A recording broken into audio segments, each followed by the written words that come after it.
Thank you, Sierra. Thank you, everyone, for the opportunity to be with you this evening here on the East Coast. To be here in this sacred space during this sacred time as we remember and we celebrate what Black August means to us. It truly is a time of remembrance, a time of resistance, and a time of recommitment.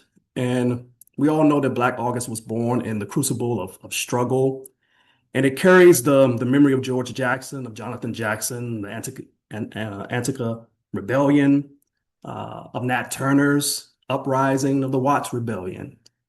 It's a month that holds the names of those who dared to imagine freedom in the face of systems designed to crush them.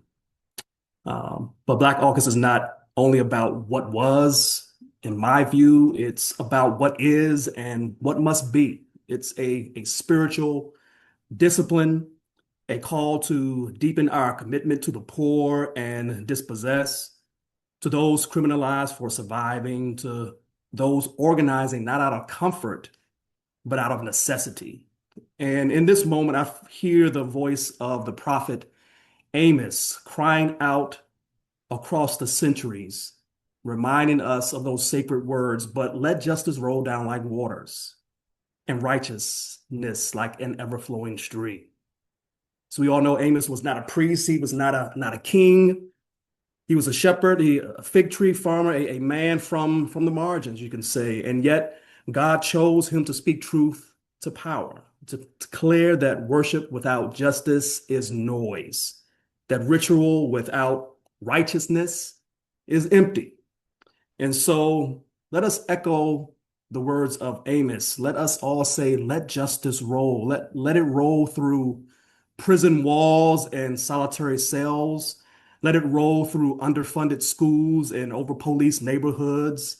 Let it roll through the lives of children who deserve joy, not trauma.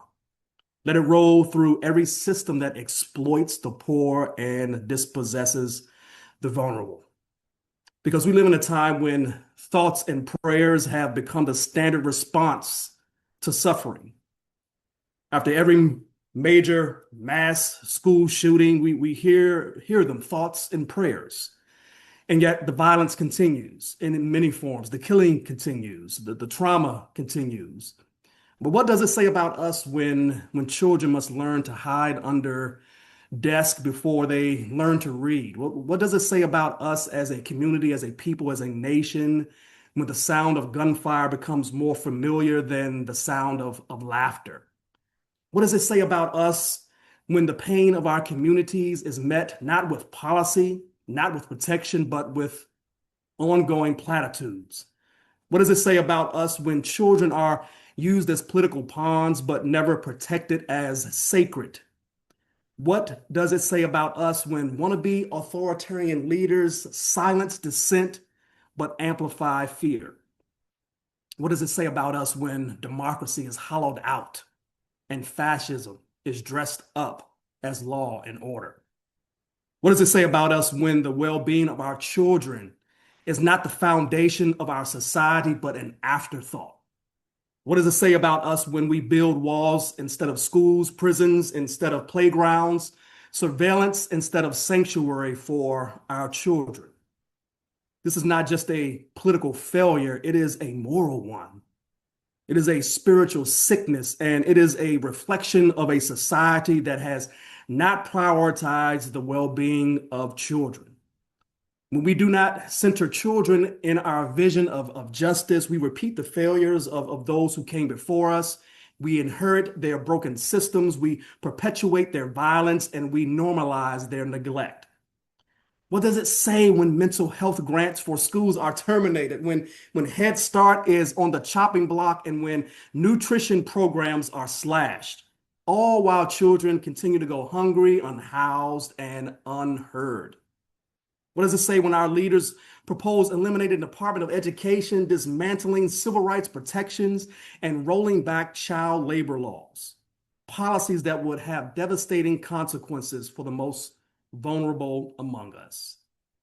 What does it say when our democracy is so fragile that children must suffer under its weight while authoritarian impulses threaten to silence dissent, censor classrooms, criminalize identity, and attempt to thwart God's purpose for our children? We must ask this question: are we building a democracy and an economy where children thrive, or a system where they are sacrificed? Black August, I believe, demands that we confront these truths. It demands that we not only remember the past, but we resist the present and reimagine the future. It demands that we build a city, a country, a world where children are safe, they're nourished, they're educated, and they are free, not just in rhetoric, but in reality. Black August calls us to break this cycle of history. It calls us to remember that the movement for justice is not led by the powerful, but by the poor. This is not sustained by institutions, but by love. It is not measured by victories alone, but by the endurance of hope. And in that spirit, I offer a poem. I want to share a poem in the spirit of Lucille Clifton called For the People. I write for the people who do not speak, for those who do not have a voice, because they were so terrified, because they were so old, because they were so young, because they were so beaten. I write for the people who do not speak. I write with them, I write for them, I write because they are the people.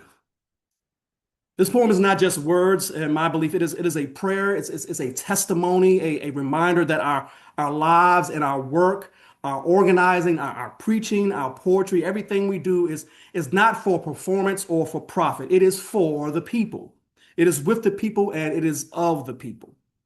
So as we gather in this time, in this space, let us remember Black August is not just a month. It is a movement. It is a spiritual practice. It is a call to live in solidarity, to build power from the bottom up, to stand with the poor and dispossessed until every system of exploitation is dismantled. Let us honor the ancestors not only with our words, but with our work. Let us carry their fire into every space we enter. Let us center our children, not just in our prayers, but in our policies, not just in our hopes, but in our actions. And let us never stop believing that a new world is not only possible, I believe it is already being born. Yes, beloved community is possible even in the face of fascism.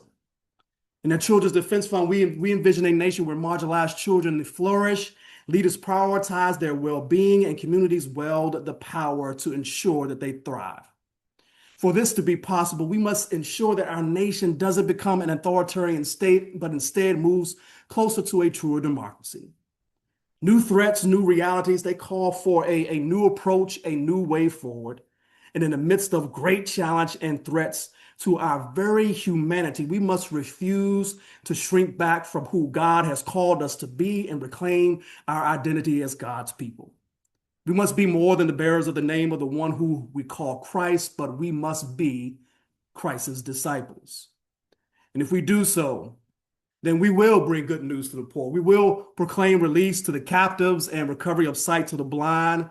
We will let the oppressed go free and proclaim the year of the Lord's favor. So let justice roll. Let righteousness flow. Let the people rise. Amen.